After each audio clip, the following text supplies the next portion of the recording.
Febrero 8 de 1900. La compañía Eastman Kodak presenta una sencilla cámara de cartón que fue nombrada Brownie. Así llamada debido a los duendes que eran los personajes de una popular serie de libros infantiles. La Brownie facilita la toma de fotografías, tanto así que casi un niño puede tomar una foto encantadora. Al principio, el proceso fotográfico era costoso, aparatoso y complicado. Una serie de inventos simplifica la toma de imágenes, pero la Brownie fue la primera cámara barata y fácil de utilizar. Cualquiera podía disparar y tomar una fotografía. Allá en 1839, el inventor francés Louis Daguerre descubrió que los vapores de mercurio podían revelar una imagen de una placa sensibilizada expuesta a la luz. Sus daguerrotipos dieron inicio a la era de la fotografía y rápidamente se volvieron un éxito. A diferencia de la pintura o la litografía, el daguerrotipo era igual al objeto. Miles de personas con sus familias posaron ante la cámara para tener un registro de sí mismos para la posteridad. Pero los daguerrotipos no eran una toma rápida y sencilla. Eran imágenes positivas únicas que no podían producir múltiples copias. Preparar las hojas de cobre cubiertas de plata, cargar la cámara y revelar la placa requería de habilidad, paciencia y horas de trabajo. La pobre persona que posaba para el retrato debía quedarse en esa pose durante 20 minutos y su cabeza fija a tenazas. Cualquier movimiento causaba un borrón. No es sorprendente que la persona jamás se arriesgara a ser torturado manteniendo una sonrisa durante 20 minutos. Hacia mediados de ese siglo, se inventó un nuevo proceso fotográfico, el proceso coloidal o de placa húmeda, que producía un negativo y una cantidad ilimitada de copias. Las placas de vidrio fueron reemplazadas por estaño, un material más barato y fuerte, y las impresiones resultantes fueron llamadas tintypes. Los tintypes eran menos costosos que los daguerrotipos, y pronto aparecieron casetas cerca de las playas y los carnavales. Dentro de cada caseta, los fotógrafos cubrían sus placas con un coloide húmedo y pegajoso. Tomaban la foto a la luz del sol, revelando rápidamente la placa mojada antes de que se secara.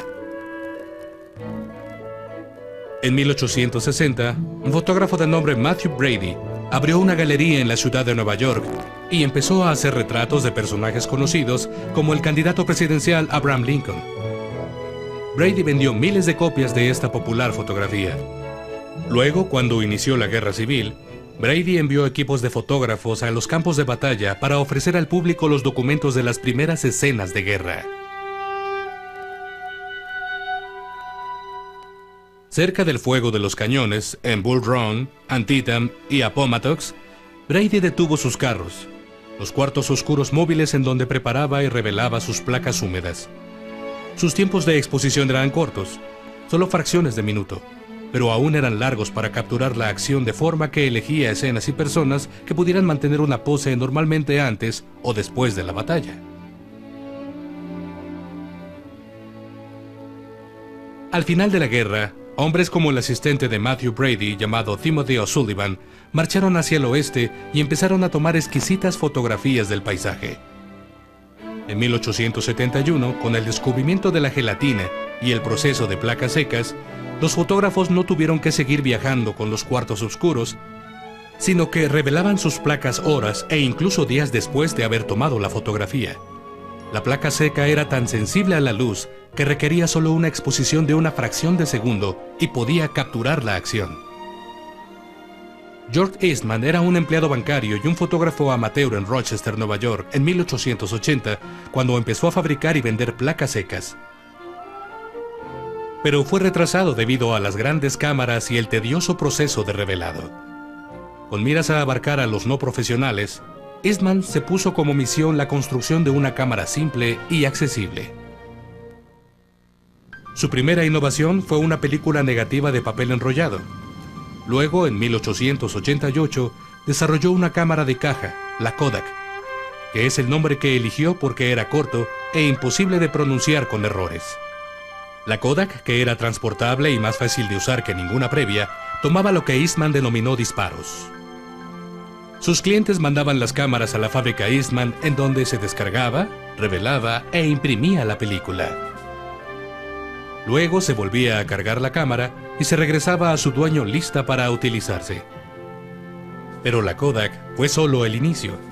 No era accesible para la mayoría de los clientes, pues tenía un valor de $25. Eastman había tomado la decisión de construir una cámara adecuada para la producción masiva. En febrero de 1900, la Brownie fue develada. Una caja de cartón con un cartucho para la película hecho de madera.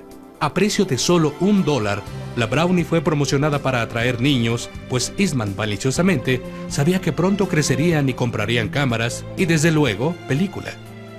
Para tener acceso a los usuarios jóvenes, Eastman exhibía su modesta y pequeña caja con los duendes Brownie provenientes de las páginas de los populares libros de cuentos de Palmer Cox. Siembra la semilla Brownie, decía Eastman, y el árbol Kodak crecerá. Y así fue. En su primer intento, la planta de Rochester hizo 5,000 Brownies y fueron vendidas inmediatamente. 10 y luego 20,000 más fueron hechas y las tiendas no podían mantenerlas en el almacén. La Brownie llegó a millones de hogares y a través de los años, hasta los 80, la Kodak produjo cerca de 100 modelos diferentes bajo el nombre de Brownie. George Eastman había construido una cámara confiable y barata que incluso los niños podían usar. Y en la actualidad, muchos fotógrafos reconocidos atribuyen su inicio a la Kodak Brownie.